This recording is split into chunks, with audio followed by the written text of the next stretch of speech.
Fala pessoal, beleza? Estou aqui mais uma vez para ajudá-los no plano de estudo tutorado do governo de Minas. Agora estamos na semana 3 do volume 6. O tema dessa semana é tipos e modelos de representações cartográficas. Mas antes da gente iniciar, primeiro, extremamente importante, muito calor. Bebam água, pessoal. Eu tô vendo aí que a galera não está bebendo água. Após isso, de você tomar aquela golada boa de água, se inscreva no nosso canal Escola Online, ative as notificações e nos sigam também nas nossas redes sociais, pessoal. Lá você vai ter maiores informações sobre nosso canal. Também temos agora uma plataforma, www.plataformaescolaonline.com.br. Pessoal, além disso, estamos com um projeto muito bacana de pré-ENEM, que é o Eu Não Erro Mais, beleza? Os vídeos do Eu Não Erro Mais também são disponibilizados de forma gratuita no nosso canal do YouTube, além de um material escrito em PDF sobre os temas das das aulas disponibilizadas na nossa plataforma, também gratuito. Eu sei que vocês ainda estão no primeiro ano, mas provavelmente vocês saibam de pessoas que tenham interesse em prestar a prova do Enem, seja estudante ainda de escola ou que já terminou. Pessoal, fala com ele, escola online. Vai lá, saindo várias aulas por semana a respeito dos principais temas do Enem, beleza? Pessoal, eu sou o professor Galvão, professor de Geografia.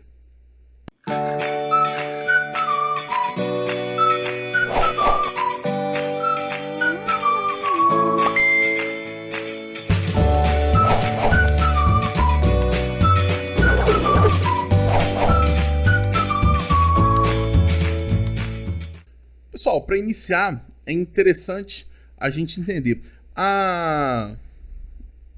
O PET traz para a gente muita informação que não aparece em exercícios para a gente, em provas e tudo mais. Pessoal, tipos de projeção eu peguei apenas 4. Tem lá, a partir daquilo, projeção a partir... Não, vamos lá nas 4 que importam para a gente.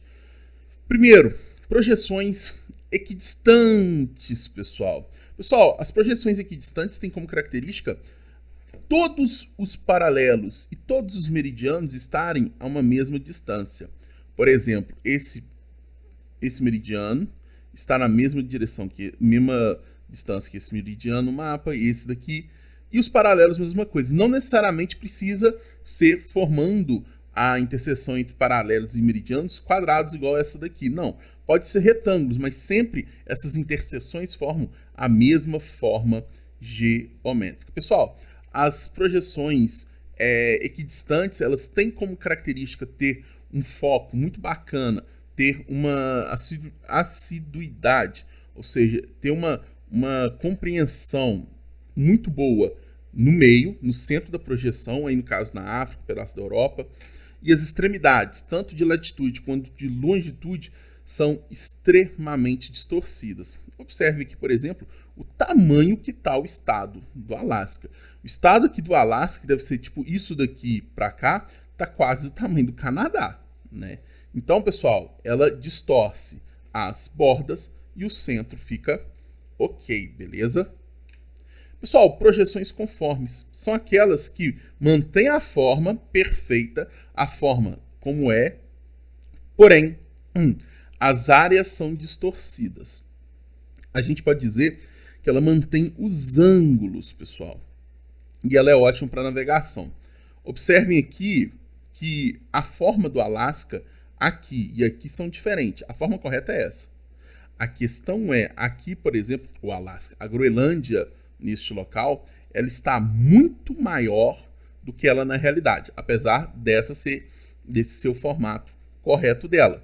Assim como a Antártida, está muito maior que a realidade, apesar desse seu formato correto da Antártica, beleza? Enquanto os formatos estão corretos, as áreas acabam ficando um pouco descontroladas, caso são as projeções conformes. Ah, esqueci ali, ó. Deixa eu botar tudo aqui já. Eita, cheio de negócio ali, pessoal. Pessoal, projeções equivalentes. As projeções equivalentes são aquelas que mantêm a área, mas distorcem a forma. Nós podemos dizer que equivalente e a conforme são opostas, beleza? Enquanto a conforme distorce a área, mas mantém a forma, a equivalente faz o inverso. Ela mantém a área e distorce a forma. E também ocorre essa distorção dos ângulos, pessoal. E por último, as projeções afiláticas. Pessoal, as projeções afiláticas, normalmente, elas não apresentam uma projeção cilíndrica perfeita. Porque para ser aquela projeção cilíndrica perfeita, as bordas teriam que fazer ângulos retos. Estão vendo? Um ângulo reto aqui. Aqui não. Aqui a gente é curvado. Mas é uma forma interessante porque ela não mantém a área, ela não mantém a forma. Só que a distorção, tanto de área quanto de forma, é menor. E isso faz com que seja uma projeção excelente para representação do mapa mundi. Porque ela te dá uma visão muito próxima à realidade em todos os locais, tanto da forma como da área de cada local. E dessa forma, pensando nas projeções criadas por pessoas, nós temos a projeção de Mercator, que é uma projeção conforme, vocês lembram? Já vimos isso, inclusive, na última aula, uma projeção eurocêntrica. Tem uma projeção de Gauss, que depois ficou conhecido como Peters. Algumas pessoas chamam de Gauss e Peters. Por quê? Essa projeção, na realidade, ela foi criada no final do século XIX, 1800 e burdoada, mas ela só foi ganhar importância nas mãos de Peters a partir da metade do século XX, quando ela foi muito usada por ser conhecida como uma projeção terceiro mundista. Olha ela aqui. Pessoal, a projeção de Gauss e Peters, ela é uma projeção equivalente. Pessoal, a projeção de Robinson. A projeção de Robinson, que seria a forma mais perfeita dentre as representações cartográficas em áreas planas, nós temos ela com uma projeção afilática. Além das que não estão no PET, desculpem, tem outras duas que são importantes, pessoal. A projeção de Guth pode ser chamada de uma projeção descontínua, porque é como se tivesse recortes no mapa, tivesse áreas onde a folha foi recortada, ou seja, o que demonstra, o que modifica completamente as áreas oceânicas, mas mantém, de certa forma, uma perfeição nas áreas continentais. E a projeção de Moade, pessoal. A projeção de Moade é até parecida com a projeção aqui de Robson. A grande diferença é que se na de Robson tem uma base reta aqui maior, a de Moade, essa base é menor do que a de Robinson, beleza? Então é como se ela fosse mais arredondada do que a de Robinson. Pessoal, vamos lá então. Infelizmente, aí eu não sei por que eu fiz isso. Vamos lá. 1. Sobre as projeções cartográficas, é correto afirmar que, letra A, são meios de representar o espaço terrestre, havendo uma possibilidade ainda não encontrada de realizar distorções da forma ou das áreas de superfície. Pessoal, não existe essa possibilidade perante a geometria ou ciências afim. Então, a A está falsa. B. São formas de representar a Terra em uma superfície de iguais características externas. Forma, tamanho e área. Falso, pessoal. Essas características são completamente diferentes. C. São formas de representar a Terra que é esférica em um plano.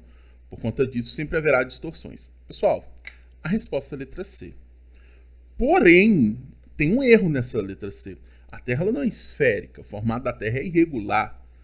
Talvez isso, se fosse uma questão de vestibular, de Enem, poderia ser uma questão anulada, porque a Terra não é uma esfera. Beleza?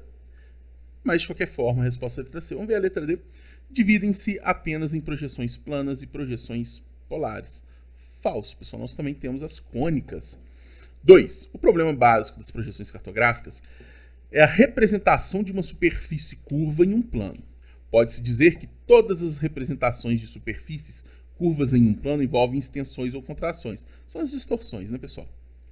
Que resultam em distorções ou rasgos. Diferentes técnicas de representação são aplicadas no sentido de alcançar resultados que possuam certas propriedades favoráveis para um propósito específico. Para o propósito específico de reduzir as distorções, tanto de forma quanto de áreas dos continentes, os resultados mais adequados são alcançados por qual projeção cartográfica? Aí, como eu já comentei em outros vídeos, eu sempre gosto de procurar as respostas na internet também, igual alguns alunos fazem, que é mais cômodo do que assistir um vídeo com a gente explicando, bacaninha. Pessoal, todos os locais onde eu vi pessoas respondendo aí num fórum da internet muito famoso, né? Tem um fórum aí que é muito famoso, você joga o exercício e aparece lá. Cuidado. Toda semana eu acho exercícios errados lá. Lá nesse fórum muito famoso está escrito projeção de Mercator. Mentira! A projeção de Mercator, ela não traz baixa distorção tanto de área como de forma como o exercício pede. Seria a projeção de Robinson. Então, o seu amigo que não assiste o Escola Online, que escuta a gente aqui dando explicação, justificando e tudo mais, ele iria errar, provavelmente. Porque é uma questão relativamente difícil. Claro que eu também espero que vocês não estejam aqui apenas para pegar a resposta, mas pegar justamente o pensamento a respeito disso. Porque se não fosse para isso, pessoal, a gente simplesmente daria a resposta para vocês, né? Seria muito mais fácil, muito mais prático e muito mais atrativo para o canal. Mas não, nosso propósito não é dar resposta. Nosso propósito é um ensinamento, pessoal. Nosso propósito é aprendizagem. 3. Leia o texto e assinar a alternativa correta. Projeções não são só soluções matemáticas, mas também produtos culturais. A projeção de Mercator refletia o seu tempo, marcado pela visão de mundo de uma Europa que expandia a sua civilização por todo o planeta. Na moldura daquela visão de mundo, a redução da área da África e da América do Sul não provocava maior alarde. Ou seja, pessoal, o tamanho menor de África e América, beleza, não tem problema. São países de menor importância. Então, estamos falando de uma projeção provavelmente eurocêntrica. Então, trata-se de uma projeção cilíndrica, verdade? Fica muito claro que essa é uma projeção conforme a de Mercator, que é eurocêntrica, caracterizado por ser um tipo de equivalente. Não seria equivalente, pessoal. Equivalente, que a gente tem que a de Peters, ela mantém a área. Então, falso. Eita, esquerda, sueta. Tenta pegar, gente. Enquanto isso, ó, beber um gole de água aqui pra vocês verem, ó. Vocês aí, pausa o vídeo. Bebe água agora, vai lá. Agora que você já pausou o vídeo e já voltou, vamos continuar. C. OB, né? Trata-se de uma projeção cilíndrica, ok. Caracterizada por ser do tipo semelhante, que mantém a forma das áreas dos continentes e altera a proporção das áreas representadas. Pessoal, em casos raros a gente escuta falar que a projeção conforme é semelhante, beleza? Por isso a letra B. Mantém as áreas e distorcem as formas. Atividade número 4. A coluna da esquerda abaixo, no caso, a primeira coluna aí de baixo, pessoal, apresenta o nome das duas principais projeções cartográficas. E a de baixo ainda, características relacionadas a uma ou outra dessas projeções. Associa adequadamente a coluna da direita com a da esquerda. Então tá lá, pessoal. Projeção de Mercator de Peters. Primeiro, mantém as formas dos continentes. Ou seja, ela é conforme. Estamos falando de Mercator. Segundo, as regiões polares aparecem muito exageradas. Ou seja, muito acima do que elas são em tamanho. Pessoal, é a de Mercator que distorce a de Mercator é que distorce a área. Então, Mercator de novo. Dá destaque ao mundo subdesenvolvido, ou seja, uma projeção terceiro mundista. Gal Peters. E por último, é excelente para navegação. Ou seja, mantém os ângulos, pessoal. Mercator. Então fica 1, 1, 2, 1. E para finalizar com chave de Gold, 5. Analise os mapas abaixo da cenário alternativa que indica a resolução cartográfica mais adequada para representar com precisão as distâncias da cidade de São Paulo. Pessoal, o exercício traz a gente de São Paulo com S minúsculo, tá? Eu só copio e colo. Em relação às várias localidades do mundo.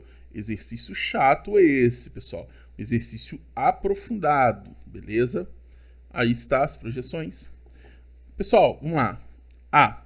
Projeção azimutal equidistante. Pessoal, está falando que São Paulo seria o meio. E a partir disso, nós teríamos que ver as distâncias de qualquer local. Pessoal, a projeção azimutal, projeção plana, lembrando da semana passada, ela traz para a gente como característica o meio estar em evidência e ser muito bem representado.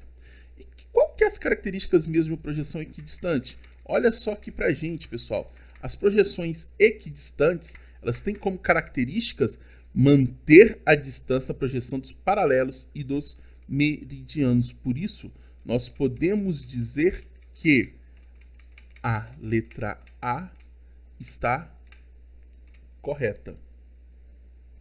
Porque a partir do momento que você tem São Paulo no meio, você consegue calcular a distância para outros locais, beleza? Mas vamos ver as outras. 2, projeção cilíndrica conforme de Mercator. No caso, a gente tem a distorção das áreas.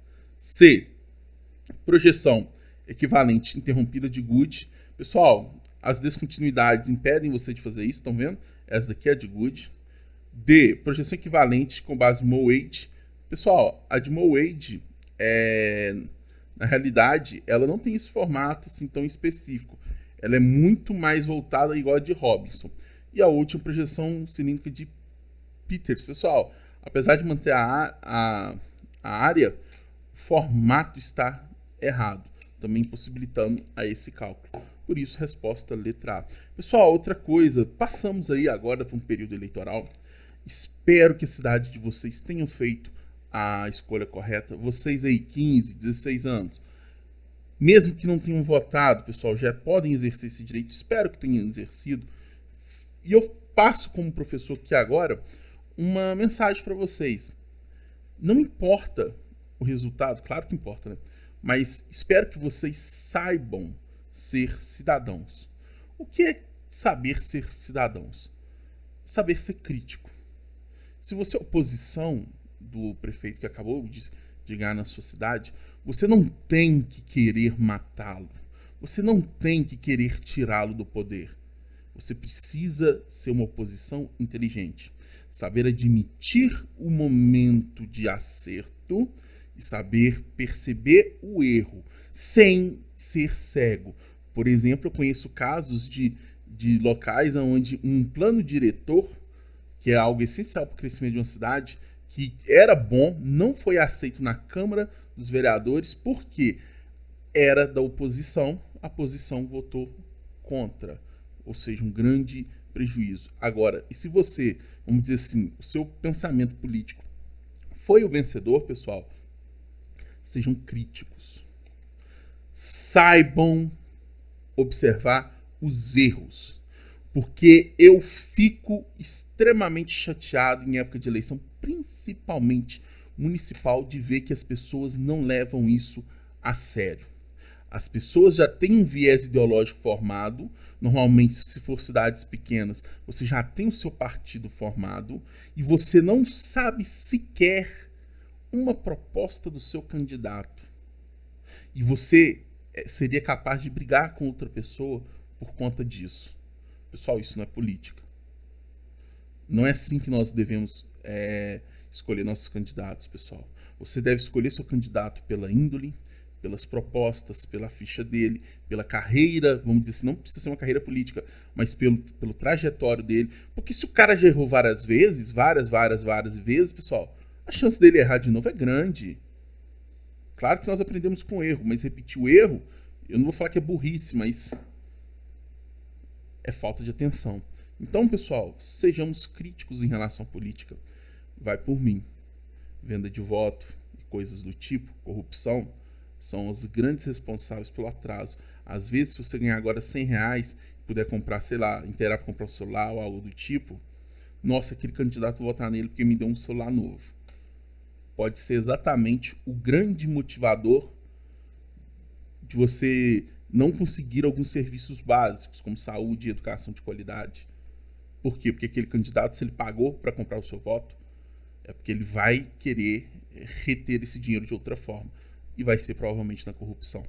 Beleza? E essa corrupção seria o dinheiro que ia ser asfaltado a sua rua. Seria o dinheiro que seria usado para tratar a água da sua rua, para coletar o esgoto e tratar o esgoto, para dar uma escola de qualidade, para dar melhores condições de trabalho aos seus professores, fazer hospitais melhores, uma base de hospital melhor. Não adianta você reclamar que fica 10 horas na fila do hospital se você vendeu seu voto. A culpa é sua.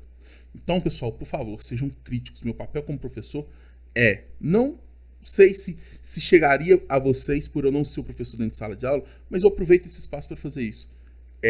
fazê-los entender o que é um processo eleitoral, beleza? Pessoal, forte abraço e até a próxima. Valeu!